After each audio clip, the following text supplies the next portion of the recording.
इस कहानी की शुरुआत तब हुई जब वीरान अटलांटिक ओशन के बीच एक ब्रिटिश मर्चेंट शिप गुजर रही थी। उसके कैप्टन का ध्यान बहुत दूर खड़ी एक शिप पर गया जो ना ही आगे बढ़ रही थी और ना ही उनके सिग्नल का जवाब दे रही थी। करीब जाने पर मालूम पड़ा कि ये शिप वीरान समुद्र में अकेली सिर्फ लहरों के सहारे खड़ी थी। हैरत की बात तो ये थी कि शिप के अंदर क्रू का साजो सामान, खाना पीना और सारा कार्गो बिल्कुल सही सलामत मौजूद था। लेकिन अगर नहीं था तो क्रू मौजूद नहीं था, जो बिना किसी निशानात के यहाँ से गायब हो चुका था। यह है मैरी सेलेस्ट की वो दास्तान जिसने पिछले 150 सालों से हिस्टोरियंस को परेशान कर रखा है।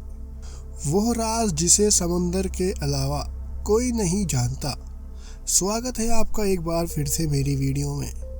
दोस्तों, 1861 में इस शिप को कनाडा में तैयार किया गया और उस वक्त उस शिप का नाम अमेज़न रखा गया था।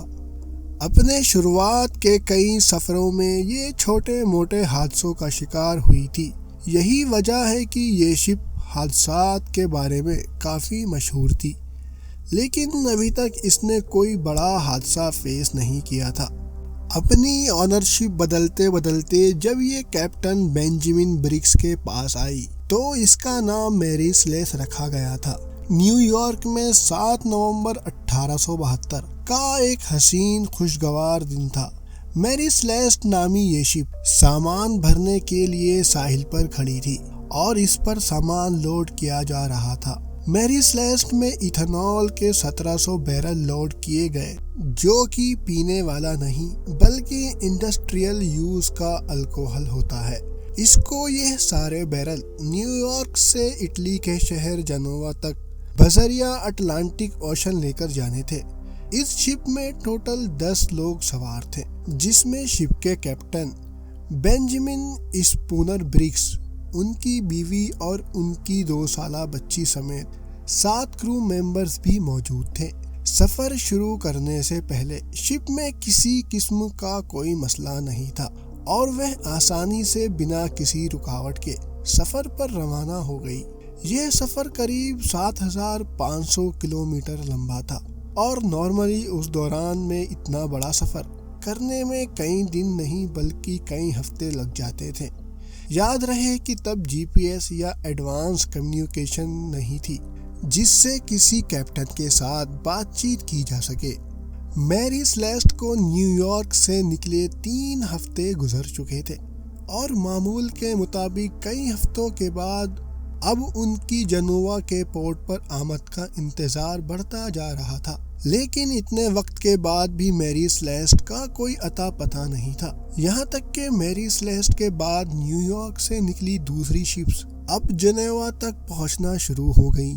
अब परेशानी बढ़ती जा रही थी कि आखिर मैरी सेलेस्ट इतने हफ्ते गुजर जाने के बाद भी मंजिल पर क्यों नहीं पहुंची। मैरी सेलेस्ट के रवाना होने के 10 दिन बाद एक और ब्रिटिश शिप को भी न्यूयॉर्क से निकलकर इसी रूट से होते हुए जिब्राल्टर तक जाना था। यह डिगार्टिया नामी एक मर्चेंट शिप थी जो कई हफ्तों के बाद 4 दिसंबर 1872 को एज़ोरेस आयरलैंड के करीब पहुंचनी थी। यह समंदर का वो हिस्सा है जहां नीले आसमान और समंदर के अलावा कुछ दिखाई नहीं देता। वहां शिप के कैप्टन को बहुत दूर समंदर में एक शिप खड़ी दिखाई दी। कैप्टन ने नोटिस किया कि वह शिप पानी पर आगे नहीं बढ़ रही बल्कि सिर्फ एक ही जगह पर खड़ी है। समंदर के इस हिस्से में एक ऐसा मंजर देख कैप्टन को शक हुआ और उन्होंने उसे दूर से ही कई सिग्नल भेजे। जब आगे से कोई रिप्लाई नहीं आया तो कैप्टन ने उसके करीब जाने का फैसला किया।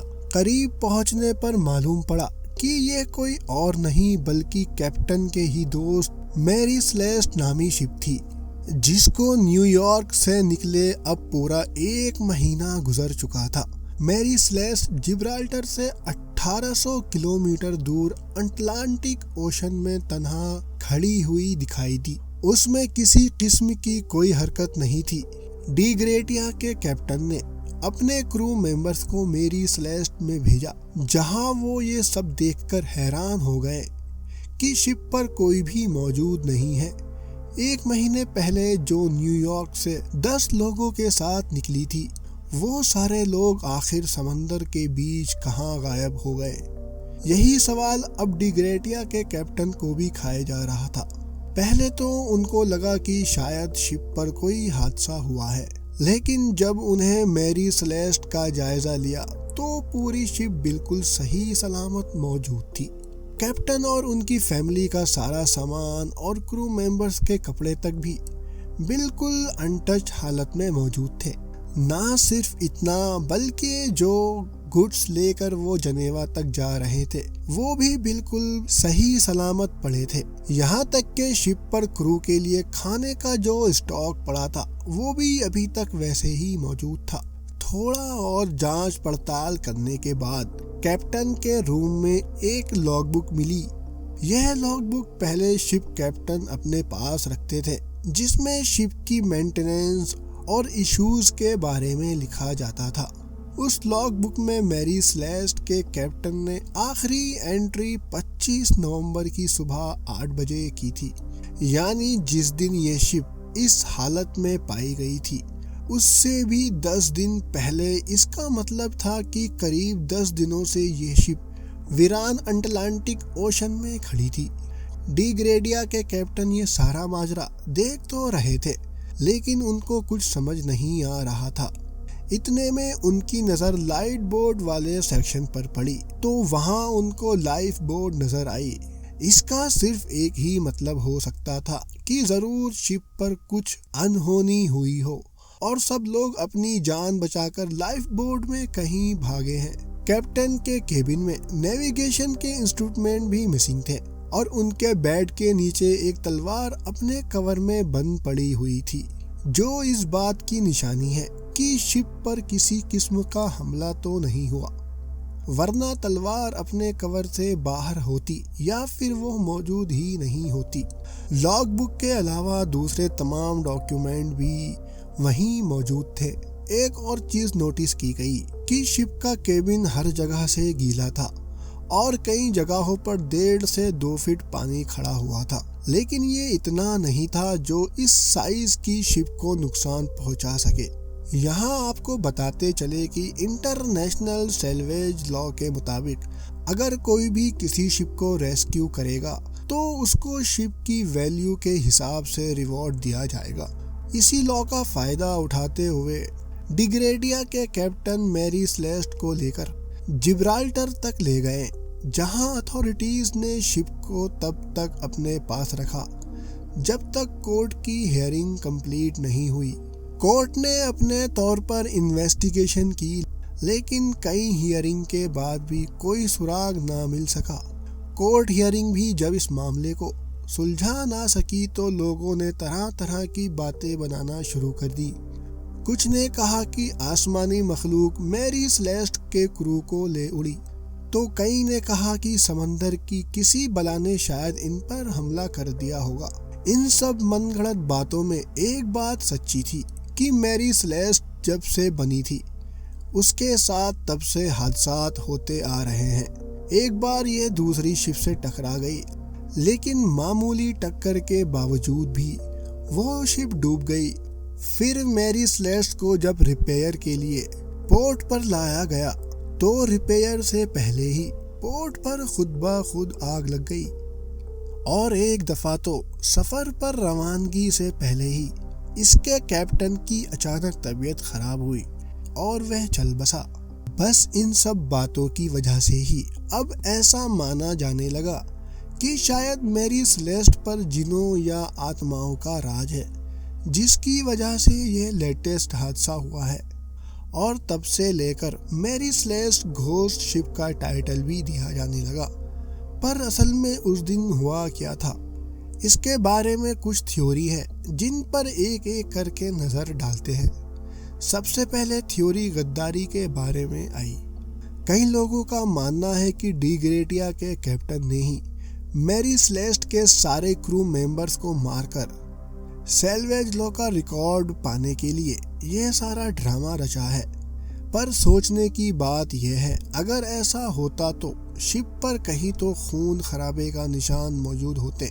अब यहाँ तो डिग्रेटिया ने पीछे कोई सुराग नहीं छोड़ा और सारे निशानात मिटा डाले, या फिर ये थ्योरी ही गलत है। दूसरी थ्योरी बहुत ही इंटरेस्टिंग है। इस थ्योरी में कहा गया है कि शिप पर अल्कोहल के 1700 बैरल मौजूद थे, लेकिन जब ये शिप अथॉरिटीज के पास लाई गई तो इनमें से 9 बैरल्स खाली थे। हो सकता है कि अल्कोहल के कुछ बैरल में ब्लास्ट हुआ हो, जिसकी वजह से क्रू मेंबर्स लाइव बोट में बैठकर यहाँ से भाग गए हो।